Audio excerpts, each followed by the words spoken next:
Hey guys, I'm Ethan, a New York-based organization development coach. I'm so excited to be bringing you the second in a new series of videos that I'm creating on our YouTube channel on focusing the spotlight on organizations who do amazing things to create employee motivation, empowerment, engagement, and in this case, recognition. So I'm so excited.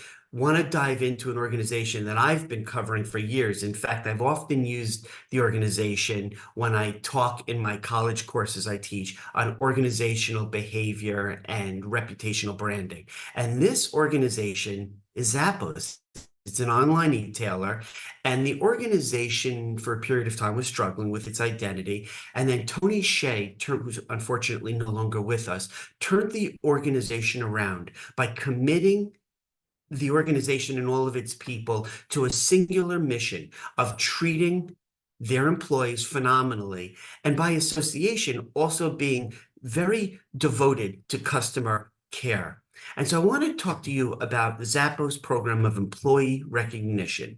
And so I want to start out by saying there's no excuse why your organization is not committed to doing things like this. Why? Because really the only limitation, it's not a lot of money, it's not a lot of total aggregate resource commitment. What it does require, other than a receptiveness or a value placed on recognizing your employees, the only limitation is your organization's collective creativity and desire to acknowledge and recognize and appreciate your employees. So Zappos has a number of different programs that it implements. One of them is a peer-to-peer Zappos Dollars or Zollars program. And so what this entails is any employee at Zappos can look at another employee and catch that employee in the act of doing something amazing. It's called wow.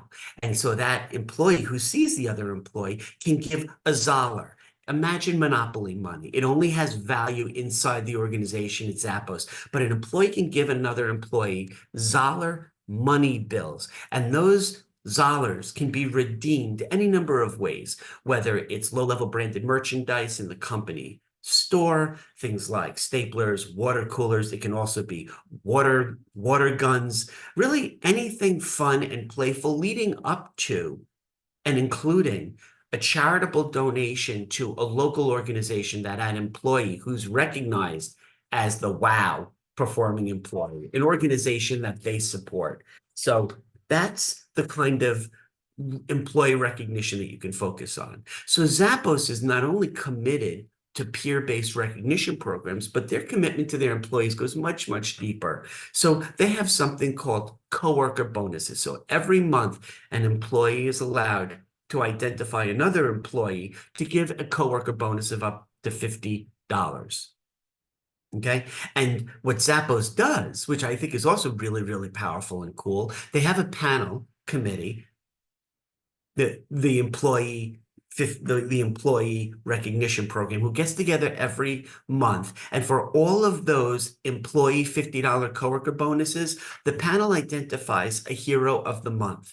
And what that entails is not only does that employee, but other employees who are contributing on that thing, that project that they were recognized for, up to three fellow employees. Zappos calls them sidekicks. Those three employees can each get $50 bonuses, but that hero of the month gets $250 that they can apply any way they want. They can get a gift card. They can take those $250 and apply it to something fun in the community, like going zip lining or those bumper car rides. So those are the kinds of programs that Zappos does. And again, as I mentioned, not only the hero of the month, but all of the up to three sidekicks to the hero of the month can also get $50 gift cards. And so this is a pervasive culture identity aspect of Zappos, to the fact that it's actually featured in a book. The book title is Build It, The Rebel Playbook on Employee Engagement. And when you build a world-class organization, other than the altruistic aspects of doing great things to recognize and reward and motivate your people, there's also a component of building a great organizational culture. And in my consulting practice, this is the kind of stuff that we strive for all the time with the organizations that I get to work with. So you want to be very clear in identifying programmatically on a 365-day-a-year perspective, what are the things that your organization can do to reward and recognize your employees. So do me a favor. If you found this video to be interesting, enlightening, or helping you frame the way to create culture in your organization, drop a like, share, be sure to subscribe, and come back frequently, because on a regular recurring basis, I'll be spotlighting other organizations who are also doing great things to engage, to motivate, to empower, and yes, to recognize their employees. Thank you.